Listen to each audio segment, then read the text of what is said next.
There have been many stories and many characters that I have dreamt up in my head, and I tried to put them on paper, and they just did not have the chemistry I wanted them to. And so I stopped writing those stories. Hello, hello, hello. I'm a local hippie, and today we're going to be wrapping up September. So, this month I read about half of what I read in August because for like the first quarter of the month I just didn't want to read anything, and so I didn't. So I read 11 books this month. I have a few of them right here beside me. You see them a little bit. And a few of them I don't own yet, and so as per usual, I am going to put all of the books on the screen that I don't own, and we're going to go through those first. Start with the one I finished yesterday, and that's going to be Thin, a Small Town Curvy Beach Romance by Sophie Sparks. This one I ended up rating 4 stars. I thought it was pretty good. It was very short. It's a little novelette, novella, whatever you want to call it. Very short, sweet, to the point. It literally made me laugh like more than a few times, and I got at least one quote out of it that I was like, oh, that's so cute, that's so swoon worthy. And so yeah, that's Finn by Sophie Sparks. Next we have Autumn Nights by Miss Willow Astor, which I rated 4 stars. I thought it was really good. I love me an adult romance, just because I think with YA, it's always a little bit too tropey, like the books are depending on the tropes to get people to buy the book or whatever, when you could just write a good book, you know what I'm saying? And then people would buy it. I mean, maybe not, but like, and maybe you organically pick the tropes that come up in the story as you wrote it, or that came up in the story as you wrote it, as a selling point so that more people will pick it up. But I think people, instead of using tropes as a selling tactic, they just try to like condense their novels down to tropes, and it comes off very weird. But with this one, with Autumn Nights, it's an adult romance, and I love that they were grown people that communicated like grown people. That was amazing. That's Autumn Nights. Next, we have a book that I think is maybe only available on audio because I can't find any like physical copy. The physical copy that I did find was like nearly $40, and I was like, that's crazy. And that's going to be Wolf Moon by Nora Roberts. This is a book that I read before, so this was a reread. I was just in the mood for a werewolf romance, and as usual, Miss Nora Roberts did not let me down. She knows how to write a story. I don't know what to say. This was so good. And it's like the audiobook was like 2 hours long, so it's probably like 100 and some odd page book. It's a super quick read, but something about the way she writes her characters and the way she writes insta love. I know some of the book girlies don't like insta love, but there's a way in which insta love should be done that makes it so swoon worthy, and makes like the teeny bit of pining that does happen just so like you know, because love is like that sometimes you do fall in love with someone after knowing them for a very short amount of time. I've read countless articles about people falling in love with someone, having like one date with them and knowing that they love them and wanted to spend the rest of their life, and did end up spending the rest of their life with that person. So insta love, that's something that could totally happen, and Nora Roberts knows how to do it because she's like the romance queen. So I rated this 5 stars. My first reading of it, I rated it like 3 stars, and I don't know why I did that. Like, I don't know why I did that because it's so good, but I digress.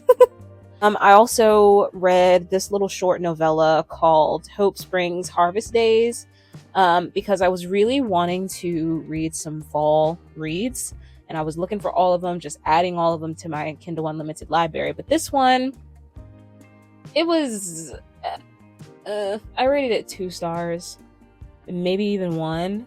Yeah, we're gonna make it 1 because like And I keep looking down because my phone with my Goodreads account is down here. But this one, sometimes in a romance, and I say this as someone who writes as a hobby, sometimes your characters do not have chemistry. And if you don't think, like as the writer, if you don't think that your characters have chemistry, yeah, they probably don't have chemistry. You know what I mean?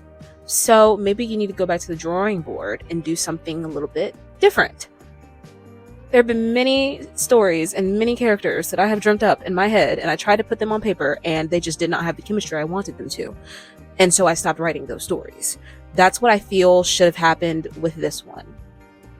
You know what I mean?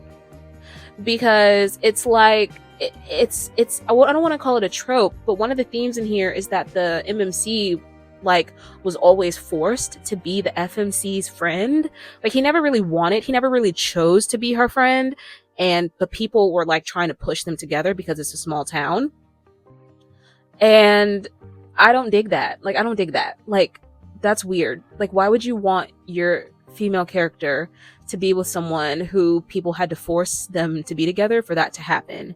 You know what I mean? Because in real life that just wouldn't work out. You know how some characters you realize, yeah, they wouldn't last in real life. They wouldn't be a successful couple in real life because if he feels like that about you in the beginning, honey, he's gonna feel like that towards you throughout your entire relationship, and it's only gonna get worse as you go. So yeah, that was 1 star. Like that's not a romance to me. I don't know what that was, but it wasn't a romance. I do have another one, and that's gonna be Just Don't Fall. This one was 3 stars. I thought it was really cute. I had fun reading it. And what else?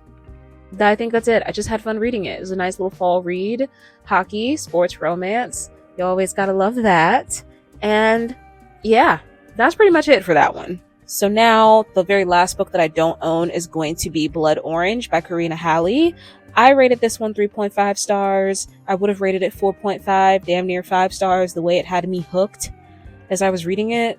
The way she had me in love with Voltu Aminov. Listen, think about Voltu Aminov very often. Yeah, I think about him very often. So this would have been 4.5 stars, but it's not, unfortunately, because, like, yeah, Karina Halle, she does this thing with her men where they're bisexual, and you know what? I don't care for that. So, yeah, I just had to pretend like that wasn't a thing. And I love everything about Voltu Aminov except that. You know? So that's Blood Orange by Karina Halle. We've got all the books that I actually own, and we are going to start with the one I have on the very top of the list. And that is going to be Off to the Races by Miss Elsie Silver. This one I rated 4 stars. I thought it was pretty good. There was a lot of miscommunication and a lot of misunderstanding that just could have been avoided with these characters that are like in their 30s. What's up with that? Like, I hate that. I'm always gonna take a star down because of that. I think the whole rest, why is this over here? I didn't read this. The whole rest of this list is just gonna be Harry Potter books. So we've got, what the hell? Where the hell is, I don't want to get up. Okay, I don't have my copy of Harry Potter and the Sorcerer's Stone. I don't know where the freak it is, but I'm gonna put it on the screen. So I also read Harry Potter and the Sorcerer's Stone, and that was 5 stars. That's always going to be 5 stars. Harry Potter is always going to be 5 stars for me. I love Harry Potter. I thought J.K. Rowling was a genius. She knew what she was doing when she wrote this. It was amazing. So yeah, Harry Potter and the Sorcerer's Stone, I gave that 5 big, humongous stars. Next, we have, and these are going to be in order. Next, we have Harry Potter and the Chamber of Secrets, which I gave 5 stars again. I love these books. I just love them more and more every time I read them. So don't be surprised that if you hear about them another time, a year from now, a couple months from now, because I read these books a couple times a year, that it's like 10 stars out of 5. don't be surprised. Potter and the Prisoner of Azkaban. Love this one too. I don't know what else to say other than I love these books. And that was 5 stars as well. And then last but certainly not least, we have Harry Potter and the Goblet of Fire, which again was, let me make sure, 5 stars. I gave it 5 stars. So good. I love Harry Potter, Hermione Granger, and Ron Weasley so very much, and Neville Longbottom.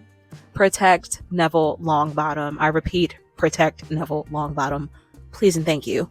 And yeah, so that's pretty much everything I read this month. I did have it in my little brain, to read a little bit more than I did, but it'd be like that sometimes. Like, I can't always be cranking out 15, 14, 13, 16, 17, 18, 19, 20, 20 books a month. That's very close, dangerously close to a book a day.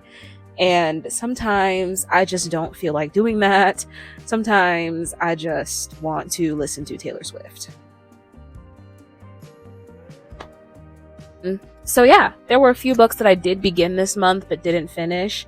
But of course, I'm not going to add those to the list just because I probably only got like 25, maybe 25 at most, 15% at best through those books. Yeah. So that's going to bring us to the end of the video. I hope you have a good day. I hope you have a good evening. And most importantly, I hope you read a good book. And I'll see you when I see you. Bye.